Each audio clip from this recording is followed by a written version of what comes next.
that everything you hoped for? Jury's still out. But man, can't deny that view. Welcome to Watch Mojo, and today we're checking our supplies and gas masks as we attempt to survive the events of The Last of Us, detailing what led to the end of the world and the events of the series. And lastly, you do what I say when I say it. We clear? Sure. Repeat it. What you say goes. Beyond the fact that it most likely began in South America and quickly spread across the world through infected crops, overwhelming hospitals and emergency services, we know very little about the origins of the Cordyceps infection that started the events of The Last of Us. However, it is based on the real-life Cordyceps fungi that takes over its host by infecting its brain, turning them into a zombie-like vehicle whose only purpose is to continue to spread the infection. Despite warnings of the fast-moving contagion, little could be done to stop the spread, and it soon crept its way through Mexico and Central America before reaching the United States. Our first encounter with the Cordyceps infection began on September 26, 2013, in what would be forever known as Outbreak Day. After surprising her father Joel with a last-minute birthday gift, Sarah is awoken in the middle of the night by her Uncle Tommy, calling desperately, trying to reach Joel before the line goes dead. Exploring the house, Sarah finds newspapers alluding to hospital admittance skyrocketing over 300% before eventually making her way downstairs to find her father Joel rushing into the house from the backyard in a panic. Just as Joel manages to grab his gun, their neighbor crashes through the back door, forcing Joel to shoot and kill him before he could get to Sarah. As the two run out the front door, they are greeted by Tommy, who managed to make his way to Joel's. As the group escapes in Tommy's car, Joel and Tommy try to understand what's happening, with the two agreeing that the worst places hit were the densely populated cities, so their best course of action is to get as far away as possible. Unfortunately, everyone else has the same idea, and the group is trapped by large numbers of people also attempting to flee the outbreak, and worse, the infected. Just as they find a way through, their vehicle is hit by a large truck, sending them flying and knocking them unconscious. Joel awakens and breaks himself and Sarah out of the car, but her leg is broken, forcing Joel to carry her to safety. Witnessing an infected man attacking others, Joel gives his gun to Tommy, telling him to keep them safe as the group continues their attempt to flee the city. Keep us safe. Hold on tight. However, the infection is quickly spreading, and more infected are attacking anything that moves, forcing Joel and Tommy to make their way through back alleys looking for a way out. Eventually, Joel, Sarah, and Tommy are separated as Tommy stays behind to hold back the infected, allowing Joel and Sarah to escape. Just as the infected are about to pounce, a soldier guns them down before being ordered to contain the outbreak at all costs, turning his gun on Joel and Sarah. He opens fire, sending Joel and Sarah rolling down a ravine. Just as he's about to shoot Joel, Tommy arrives, killing the soldier. The relief is short-lived, however, as Sarah has been shot and is bleeding out. Joel holds her, pleading for her to hold on, but unfortunately, Sarah quickly succumbs to her injuries and dies in Joel's arms. Don't do this to me, baby. Don't do this to me, baby. Come on.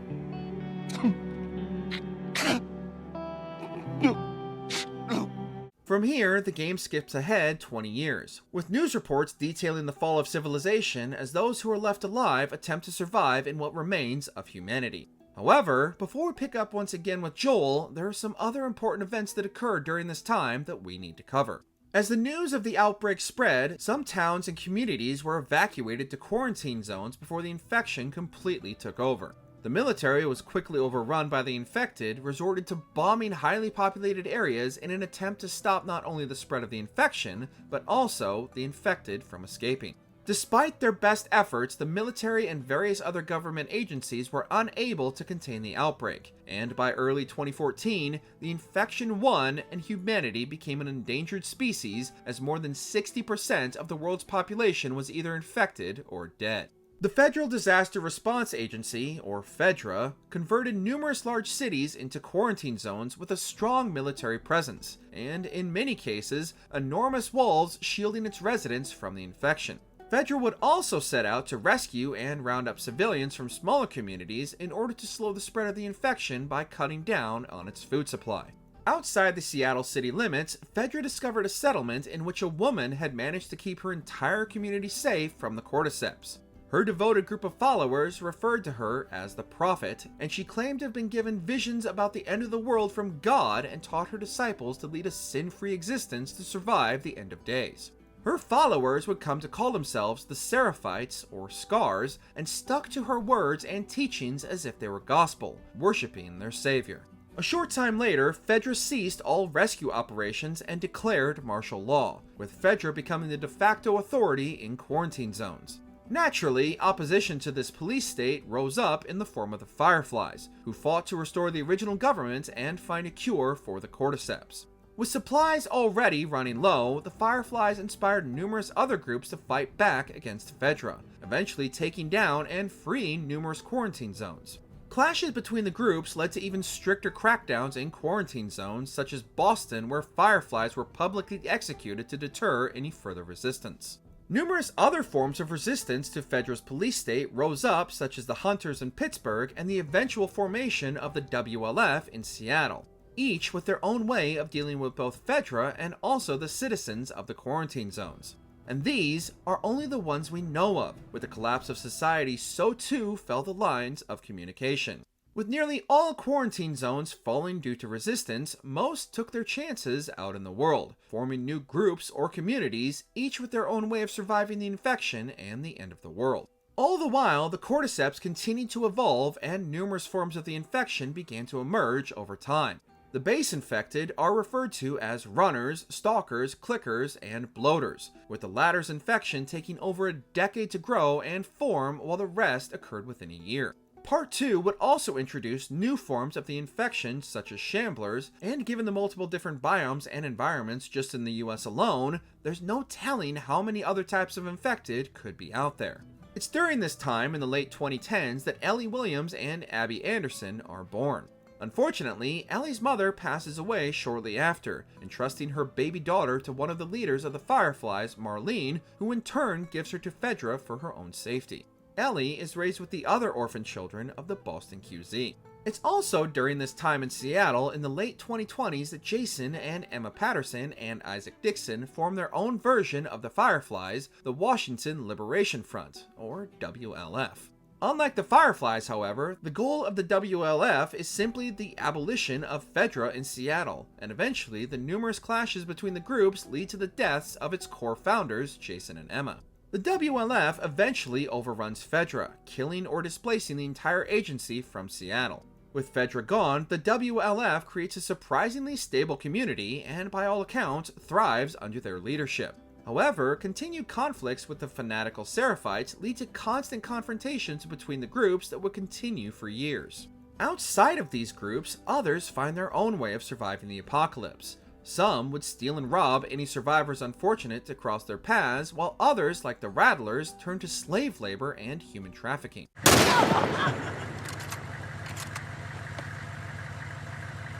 Busy couple of days, huh? Whatever, man. Damn, no food, old pair of shoes. We got nothing. Even more disturbing, some survivors turn to cannibalism in order to survive as supplies continue to become more and more scarce over the years. Now 13, Ellie attends one of Fedra's military boarding schools where she is isolated until she makes friends with another young girl, Riley Abel. The two would routinely sneak out of school and explore the outer areas of the QZ. It's during one of these explorations that Ellie and Riley finally meet Marlene, who recognizes Ellie and tells her she knew her mother before giving Ellie what would become her most prized possession, a switchblade which originally belonged to Ellie's mother, Anna. We don't know a lot about Joel's time in the years between Outbreak Day and when he ended up in Boston, but what we do know is that Joel did whatever it took to survive.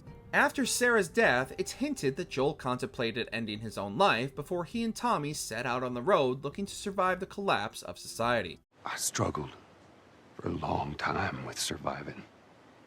And no matter what,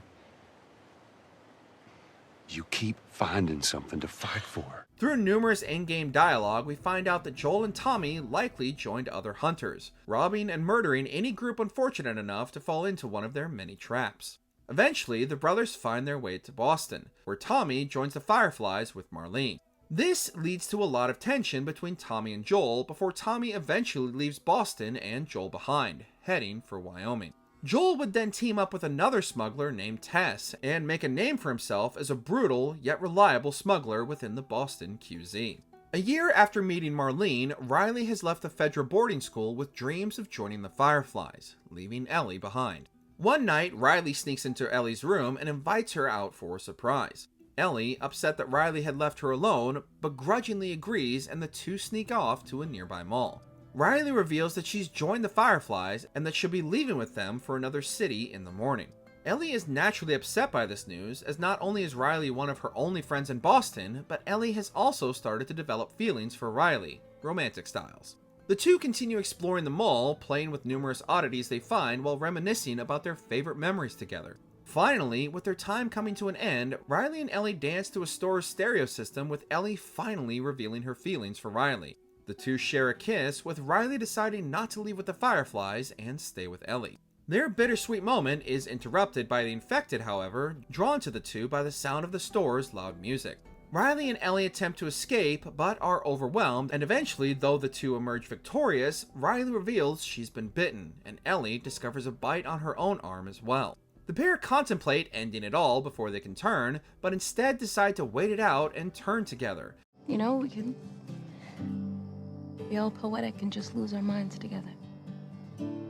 However, as we learn, Riley is the only one to succumb to the infection, as Ellie discovers she is immune. 3 weeks later, Tess shows up at Joel's door, beaten and bruised. She explains their shipment was hijacked by another smuggler, and in their attempt to reclaim their stolen goods, the pair end up crossing paths with Marlene, who is suffering from a gunshot wound, likely from the exchange between the Fireflies and Fedra only a short while earlier. She explains she knows where Joel and Tess's guns are, but that she'll only return them if they smuggle something out of the city for them. Ellie. Ellie, we won't get another shot at this. Hey, we're smuggling her? Marlene explains she needs them to get Ellie out of the city to another group of Fireflies waiting outside the QZ. And after Tess checks on their stolen stock, Joel and Tess reluctantly sneak Ellie out of the city. Almost immediately, the group is caught by patrolling Fedra soldiers, and after a quick exchange that ends with the soldiers dead, Tess discovers Ellie is infected. Ellie explains that her bite is over 3 weeks old and that Marlene believes Ellie is immune and the last possible hope for a cure for the Cordyceps infection.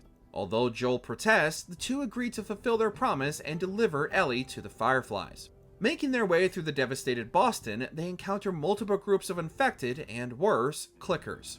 After finally making their way to the planned drop-off, Joel discovers all the Fireflies have been killed. Tess, particularly disturbed by this discovery, reveals she had been bitten during one of their confrontations with the infected and pleads with Joel to get Ellie to Tommy, who could possibly link him up with the Fireflies once again to hopefully, finally find a cure. There's enough here that you have to feel some sort of obligation to me, so you get her to Tommy's.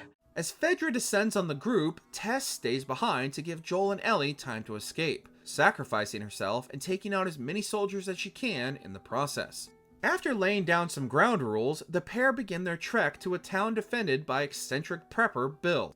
And after narrowly surviving Bill's booby-trapped town and a particularly disgruntled bloater, manage to secure a vehicle to continue their journey west. As the pair continue west into Pittsburgh, they encounter a large group of roaming hunters who have taken over the city, preying on helpless victims who dare to enter, killing and stealing whatever they happen to be carrying. After narrowly surviving one of these encounters, Joel and Ellie gradually make their way through the city, making one horrific discovery after another. Eventually, the two become separated by a collapsing elevator, and Joel must make his way out of the building's basement to rejoin Ellie. Just as he's about to make his way out, Joel is attacked and nearly killed by one of the hunters before being saved at the last minute by Ellie, who uses Joel's gun to kill the hunter. I shot the hell out of that guy, huh? This is the first time Ellie kills anyone who isn't infected. Joel and Ellie then cross paths with brothers Henry and Sam, who are also attempting to escape the Pittsburgh city limits. After their escape attempt goes horribly wrong, the group is separated and pursued by the hunters' armored vehicle, leading Joel and Ellie to jump off a broken bridge into the river below, even though Ellie can't swim.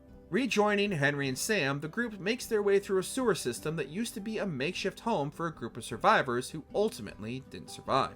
Always remember to lock your doors, people. Thanks for the warning on the other side, guys.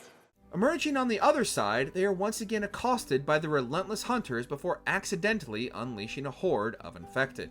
After narrowly avoiding death, the group beds down for the night, but when Ellie goes to wake Sam, she discovers he's been bitten and turned overnight. Joel attempts to kill Sam, but is stopped by Henry, who is forced to kill his own brother. Driven by grief, he ultimately takes his own life as well. Okay, easy. This is your fault. This is nobody's fault, Henry.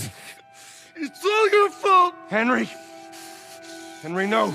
A couple of months later, Joel and Ellie find themselves at a heavily guarded dam that just so happens to be under construction by Joel's brother Tommy and others from his community. Joel takes Tommy aside and, after years apart, tells Tommy about Ellie and her immunity, asking Tommy to escort Ellie the rest of the way to the Fireflies. Upon learning that Joel plans to abandon her, Ellie flees to a nearby farmhouse where Joel and Tommy eventually find her, and Joel and Ellie have their first truly open heart-to-heart discussion. Not her, you know. What? Maria told me about Sarah. Ellie? And You are treading on some mighty thin ice here. I'm sorry about your daughter, Joel. But I have lost people too. You have no idea what loss is. As the group heads back to Tommy's community of Jackson, Joel relents and tells Tommy he'll take Ellie the rest of the way to the Fireflies himself. Tommy tells Joel about a research site the Fireflies were using at the University of Eastern Colorado, and the pair sets off. After finally finding the lab, they discover the Fireflies abandoned the facility long ago. However, just as they learn about the Fireflies' next possible whereabouts, a hospital in Salt Lake City, Utah, Joel and Ellie are ambushed by more hunters, and Joel is unfortunately gravely injured in the assault.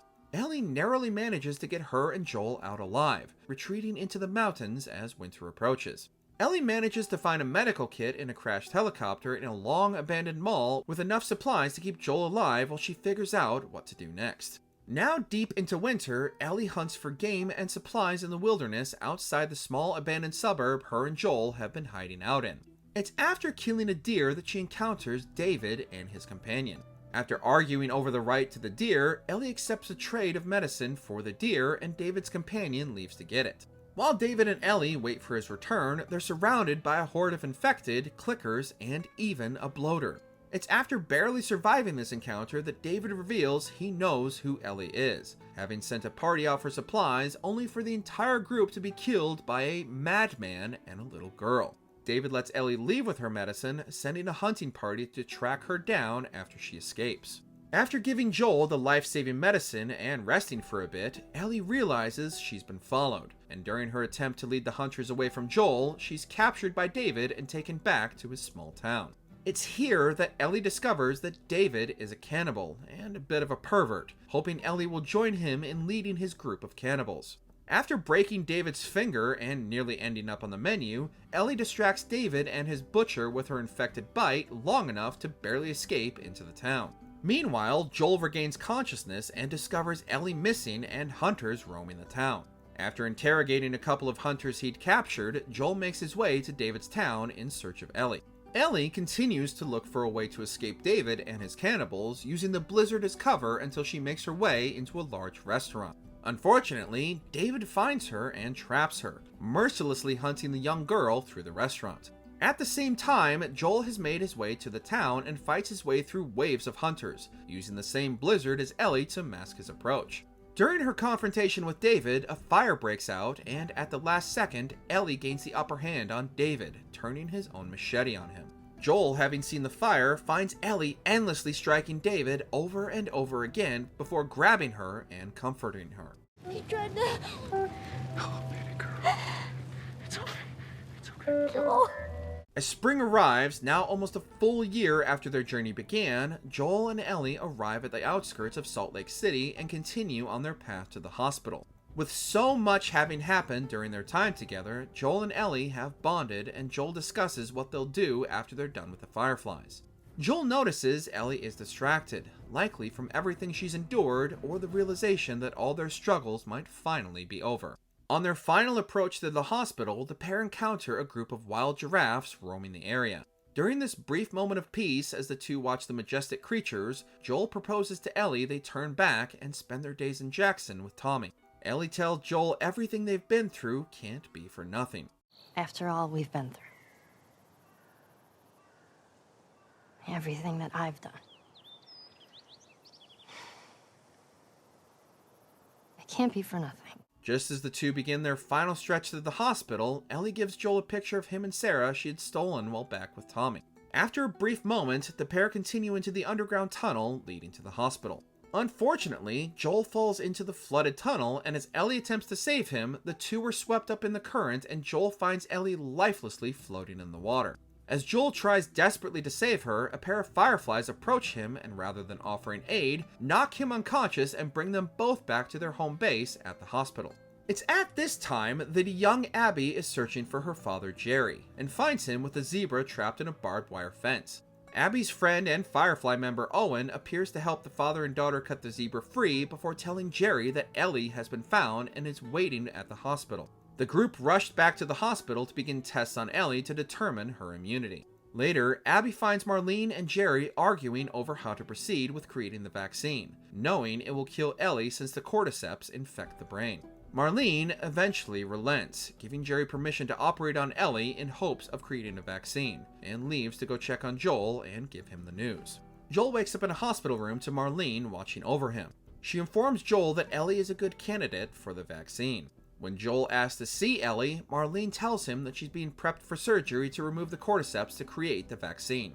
Naturally, this doesn't sit well with Joel, knowing full well the surgery would kill Ellie. While being escorted from the building, Joel escapes his capture and begins mercilessly killing his way through the Fireflies to reach the surgery wing and find Ellie. With no more opposition between him and the room, Joel walks in to discover Ellie unconscious on the table. Jerry tries valiantly to stand between Joel and Ellie, reminding Joel of what's at stake. Joel immediately kills Jerry and picks up Ellie, escaping out the back of the room and down the elevator to the garage below. Just as he enters the garage, Marlene stops him, once again pleading with Joel for the greater good. One life versus thousands. Joel shoots Marlene, and after securing Ellie in a vehicle, returns to finish her off to ensure she doesn't come looking for them. Let me go. Please. You just come after her. Amidst all the chaos, Abby finally manages to make it to the surgery wing, only to find her father lying dead on the floor, killed by Joel during his escape with Ellie. Abby collapses into Owen's arms as he tries to comfort her. Ellie finally regains consciousness in the back seat, and after asking Joel what happened, rather than telling her the truth, Joel tells her the Fireflies had given up finding a cure and had sent them away. Finally, on the outskirts of Jackson, Ellie once again confronts Joel about the events back at St. Mary's, demanding he swear that he was telling her the truth about the cure. Joel does so, and Ellie chooses to believe him. I swear.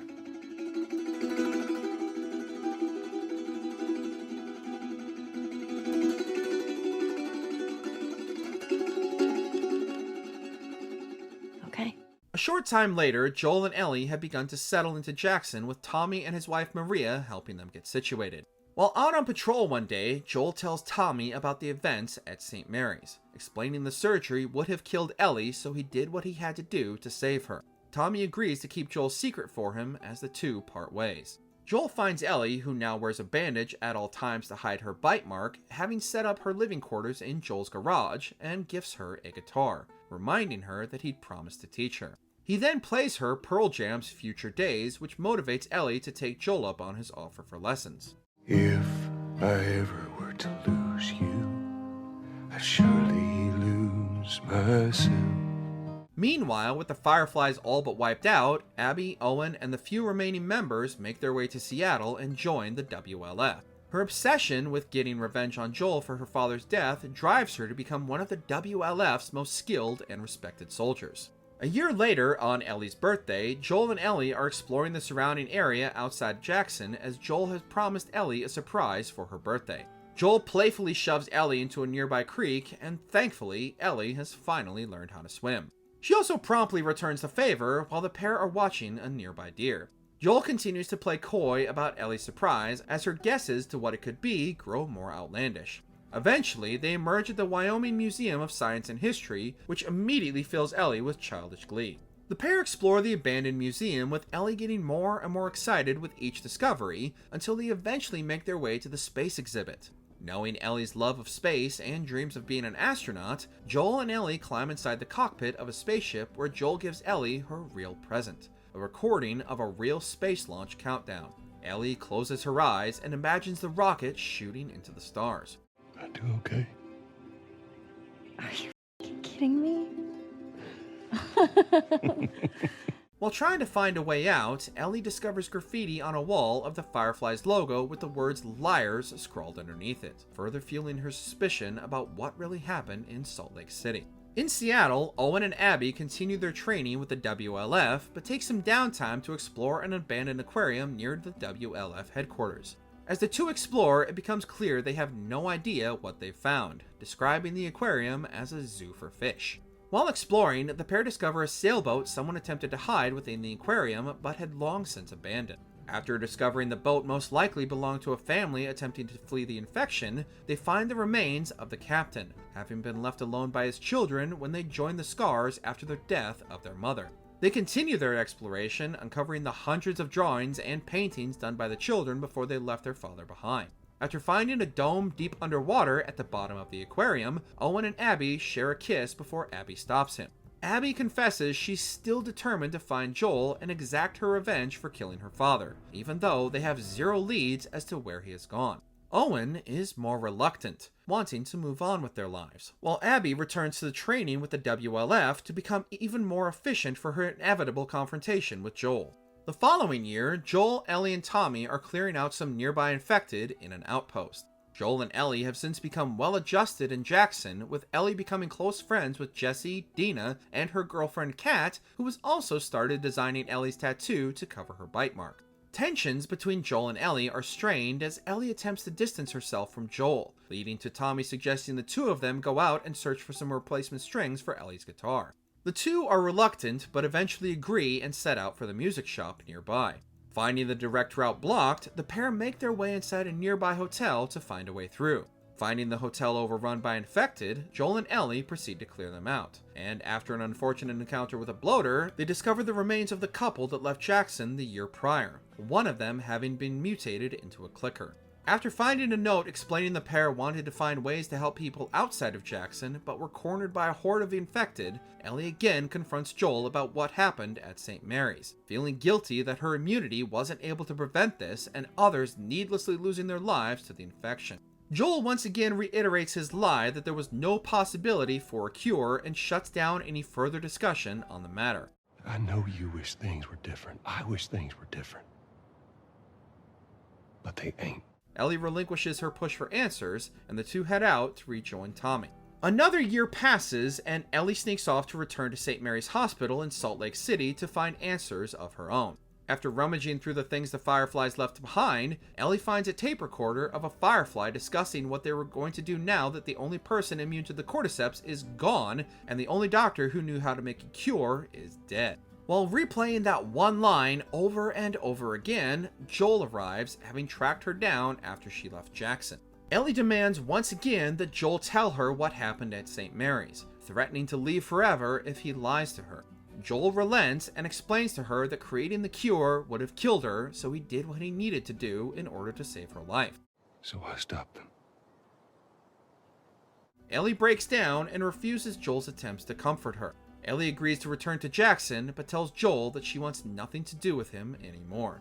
A few months later, Abby finds Owen at the aquarium once again, the two of them having broken up long ago, and Owen has started seeing their mutual friend, Mel. Owen has made a second home at the aquarium and decorated it for Christmas, as it is also his and Mel's 1-year anniversary. The two exchange friendly banter before Abby reveals she's managed to locate Tommy with some Fireflies who made their way to Seattle, giving her his location. Abby tells Owen she got clearance from the WLF to pursue this lead, and that all the remaining Fireflies from Salt Lake City have agreed to join her. Abby convinces Owen to go with the group, even though he's far less enthusiastic than she is, and they leave for Jackson the following week. Another few months go by, and the town of Jackson is throwing a dance at the community center.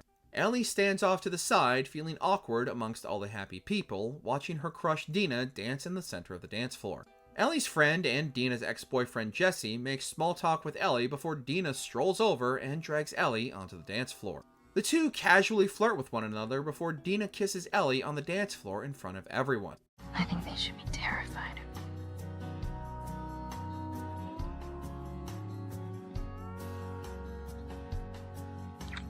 One of the residents takes issue with the display and confronts the two, which leads Joel to intervene. When Joel attempts to talk to Ellie immediately after, she brushes him off, telling him to mind his own business. Later that night, Ellie finds Joel sitting on his porch strumming his guitar. After embarrassing him in front of the entire town, Ellie attempts to reconcile their relationship.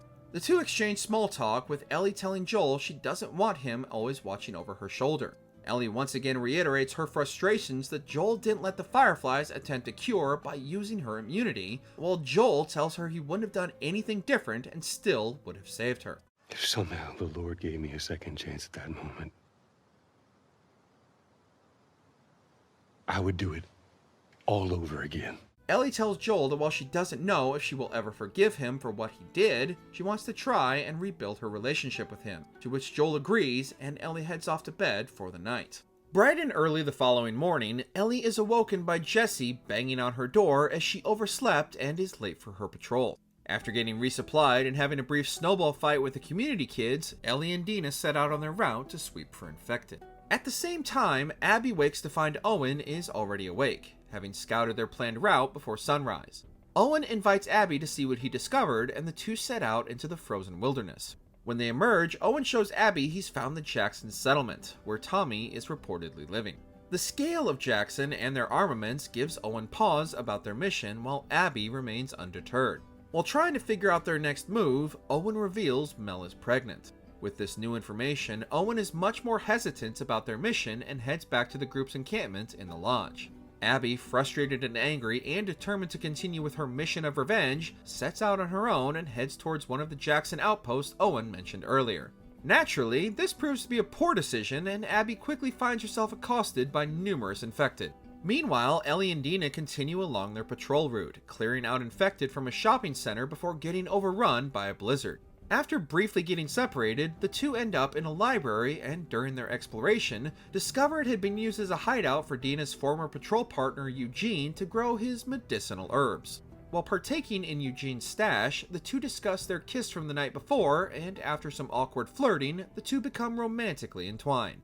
Lost in the blizzard, Abby continues to contend with the infected as she follows the horse tracks to the outpost. With the infected numbers increasing, Abby is left with no choice but to flee, with the growing number of infected close behind her. After narrowly becoming an infected's next meal, Abby is saved at the last second by none other than Joel and Tommy.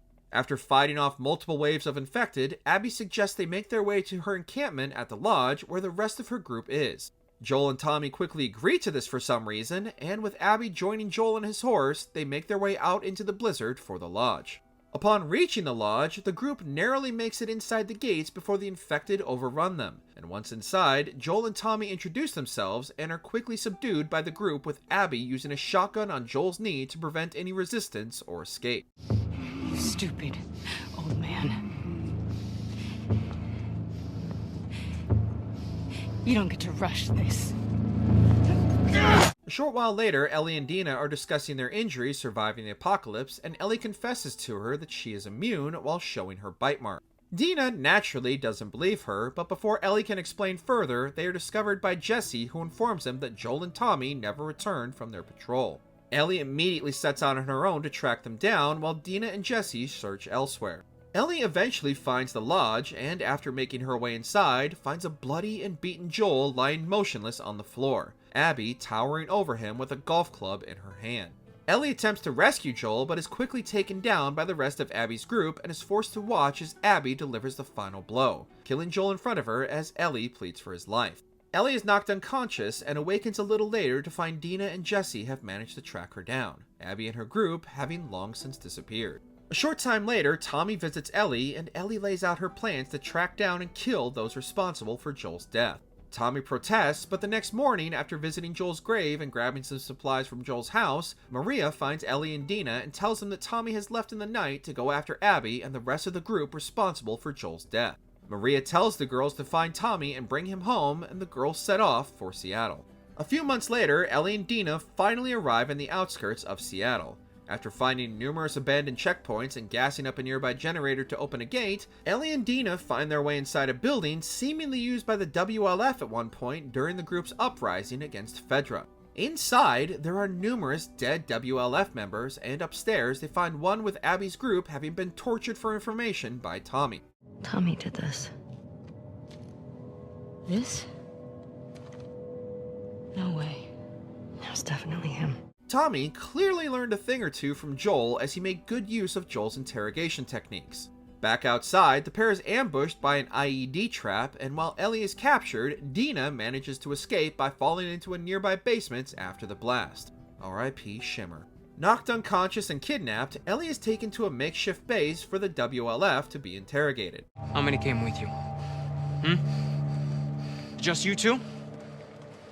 You can't stop this. While one of the men from Abby's group, Jordan, argues with another WLF member, Dina appears and saves Ellie at the last second before she is executed. Ellie manages to escape and returns the favor, saving Dina from Jordan. After finding a letter and making their way out of the base, Ellie and Dina make their way to a nearby TV station to track down their next lead. Hot on the trail of both Tommy and the rest of Abby's group, Ellie and Dina arrive at the TV station and are introduced to the Seraphites' brutality as they find bodies hanging from the ceiling. Upstairs, they find the body of another of Abby's companions, Leah, having been killed by the Seraphites during their assault on the TV station. Ellie finds photos of all the members that went to Jackson looking for Joel and Tommy and learn Abby's name as well as the other members. With 3 of Abby's crew already dead and more WLF support en route, Ellie and Dina attempt to escape the TV station but are caught and forced to fight their way out before finding themselves lost in an underground parking garage overrun by infected. After encountering more WLF and a new infected, the Shambler, Ellie and Dina manage to find a way out but are attacked and Ellie's mask gets broken. Dina immediately offers hers so Ellie doesn't get infected by the spores, but Ellie quickly stops her, once again reiterating she's immune to the Cordyceps. No! Ellie, no! Stop! I'm not infected. I'm immune. I'm not coughing, you see? Unfortunately, all their commotion alerts the rest of the horde, and Ellie and Dina narrowly escape the encroaching infected, finally making their way outside. They head to a nearby rundown theater to regroup and rest. Once secure inside, Ellie breaks down her immunity to Dina, and Dina reveals she's pregnant with Jesse's child. While Dina rests, Ellie explores the rest of the theater, and finding an old guitar, plays Future Days while reminiscing about Joel.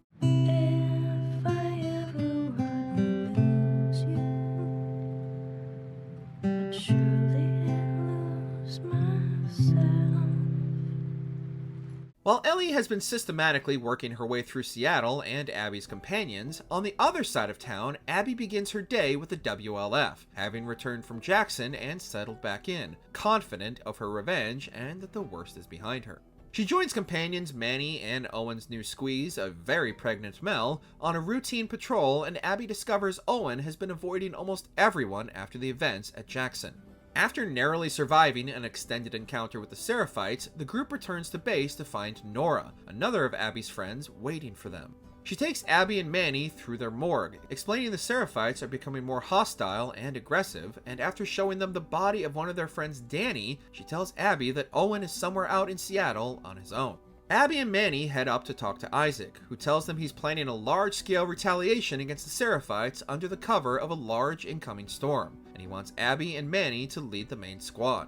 Abby tells Isaac she wants Owen on her team, and Isaac tells her that Owen was the one who shot Donnie to apparently protect the Seraphite. Refusing to believe Isaac, Abby sneaks out of the compound with Manny's help, determined to find Owen for herself. After an unlucky encounter with a group of Seraphites, Abby is captured and strung up in preparation to be made an example of. However, before Abby can be sacrificed, she is saved by 2 outcast Seraphites, Yara and Lev, and together they not only take out the fanatical Seraphites, but also the infected drawn by the commotion. Yara's arm is busted up during the encounter, and Abby is forced to help her would-be rescuers escape the area. After securing Yara and Lev in an office trailer, Abby continues her trek into the night towards the aquarium where she's sure that Owen has secluded himself. After making her way inside, Abby finds Owen in the sailboat the two discovered all those years ago. Owen, initially believing Abby had been sent to kill him by Isaac, confesses to Abby what happened between him and Danny that led to Danny's death, while also expressing his desire to leave the WLF, fix up the sailboat, leave Seattle, and head for Santa Barbara, believing what's left of the Fireflies have made their way there. After a heated exchange, the two engage in intercourse, and Abby spends the night on Owen's boat. The next morning, Ellie is stirred by the sound of a CB radio that Dina has managed to get working. Following a lead through radio chatter that might be Tommy, Ellie prepares to head out to the neighborhood on the northern side of Seattle. With Ellie's blessing, Dina stays behind, but not before gifting her bracelet to Ellie for good luck. After fighting her way through multiple infected, WLF, and their dogs, Ellie eventually runs into Jesse, who had followed after them to bring the girls and Tommy back home. What the hell are you doing here? I think I'd let you do this on your own. Jesse and Ellie attempt to escape their pursuers by hijacking one of the WLF's vehicles, but during their getaway are pursued relentlessly by more WLF convoys and inadvertently release hordes of infected and clickers. Narrowly escaping death once again by crashing into a nearby river, Jesse and Ellie emerge on the riverbank, and Ellie takes Jesse back to the theater and rejoin Dina to figure out what to do next. Meanwhile, Abby has decided to head back where she left Yara and Lev, feeling guilty for leaving her rescuers on their own. She finds the Seraphites closing in on them, and after dealing with them, finds Yara's condition has significantly worsened, and Abby has no choice but to take her and Lev back to the aquarium in hopes of getting her the medical attention she desperately needs. Although initially hesitant, Mel and Owen agree to look at Yara's arm. Lacking the necessary medical supplies necessary to amputate Yara's arm and save her life, Lev and Abby set out to a WLF hospital across town using the Seraphite sky bridges. Leaving Lev behind for their own safety, Abby makes her way to the hospital and is almost immediately arrested for going AWOL to find Owen. Nora finds her restrained, and after freeing her, Abby lies to her that it's Owen that needs the medical supplies, and Nora tells her the only place with the supplies she needs is the lower levels, and guides Abby towards the uncharted lower floors of the hospital. After exploring the unsettling floors, she finally finds the medical supplies she needs in an ambulance, only to find herself fighting for her life against the Rat King, an abomination of clickers and infected that had fused together after being trapped in one of the rooms. Just barely, and we do mean barely, surviving this encounter, Abby rejoins Lev, and using a nearby boat, the two make their way back to the aquarium. The pair make it back, and thanks to Mel, are able to amputate Yara's arm and save her life. It's also around this time that Dina tells Ellie she heard one of Abby's friends, Nora, is stationed at a nearby hospital, and Ellie sets out to find her. After fighting her way through stalkers and a river, Ellie encounters the Seraphites head-on.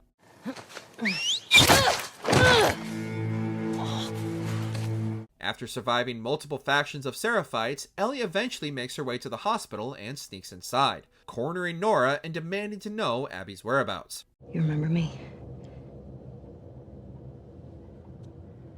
Yeah. You remember me. Nora manages to distract Ellie long enough to escape, and after a short pursuit through the hospital, Ellie corners Nora on the lower floors. Nora quickly begins to succumb to the spores, and upon seeing Ellie, realizes she was the immune girl Joel killed everyone to save. Ellie once again demands to know where Abby has gone, and after Nora refuses, Ellie unleashes all of her rage to get the information she needs.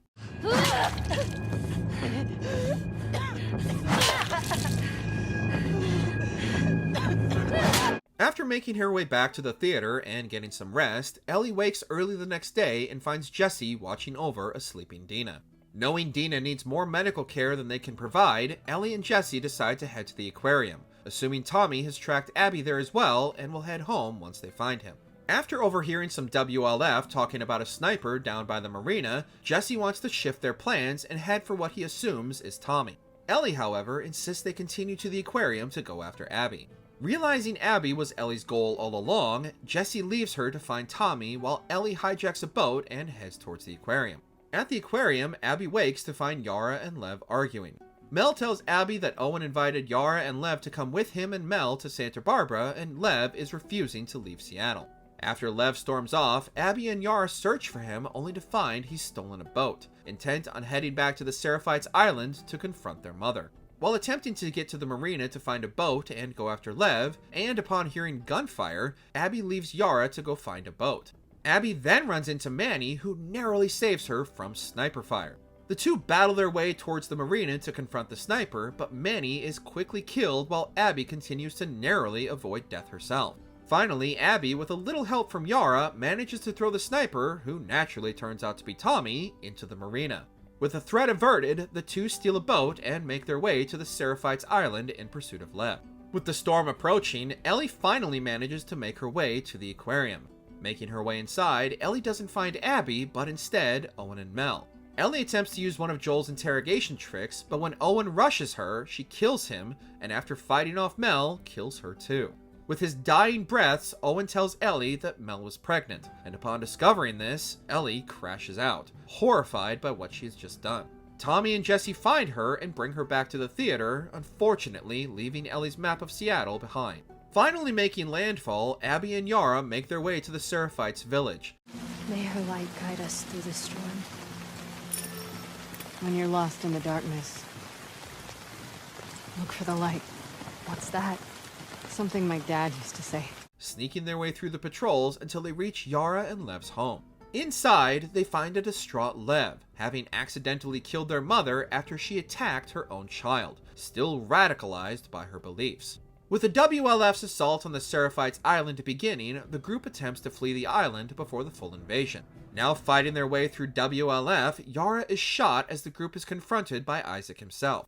Attempting to explain herself, Isaac isn't interested, and just before he's about to kill Abby and Lev, Yara shoots and kills Isaac, only to be gunned down by his soldiers, while Abby and Lev flee into some nearby buildings. With the invasion fully underway and the Seraphites' village burning, Abby and Lev manage to find a horse and ride directly through the main conflict, attempting to reach their boat and escape the island. Unable to reach their boat, they instead find a rowboat, and Abby puts all those gains to use fighting against Storm's current to get them back to the aquarium. Once inside, the pair follow a trail of blood and are horrified to find Owen and Mel's bodies lying dead on the floor. While Abby is overcome with grief, Lev finds the map Ellie left behind, which points them towards the theater where Ellie and the others have been staying. Inside, Ellie, Tommy, and Jesse discuss the quickest route back to Jackson, while Tommy reassures Ellie everyone she killed got what they deserved. Hey. They got what they deserved. But she gets to live. Ellie is still upset she didn't find Abby, but knows she needs to do what's best for Dina and agrees they head back home. Outside the theater, Abby and Lev have managed to track the group down and, after sneaking their way inside, confront Tommy.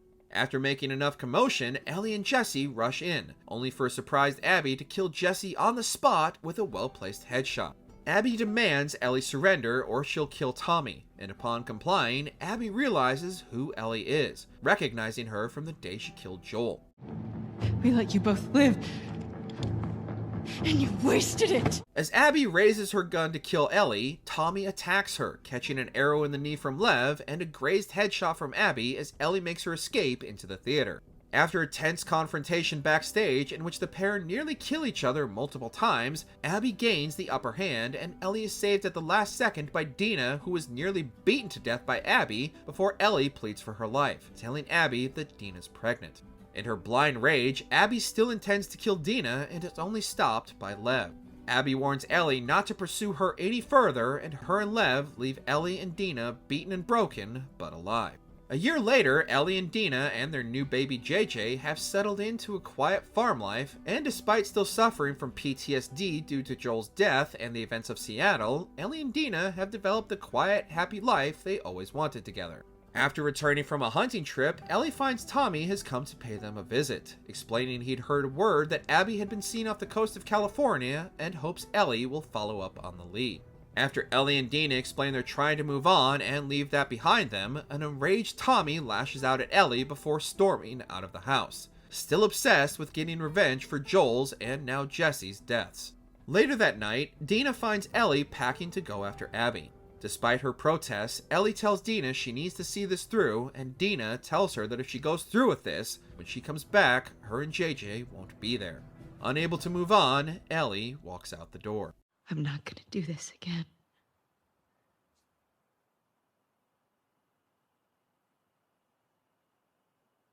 That's up to you.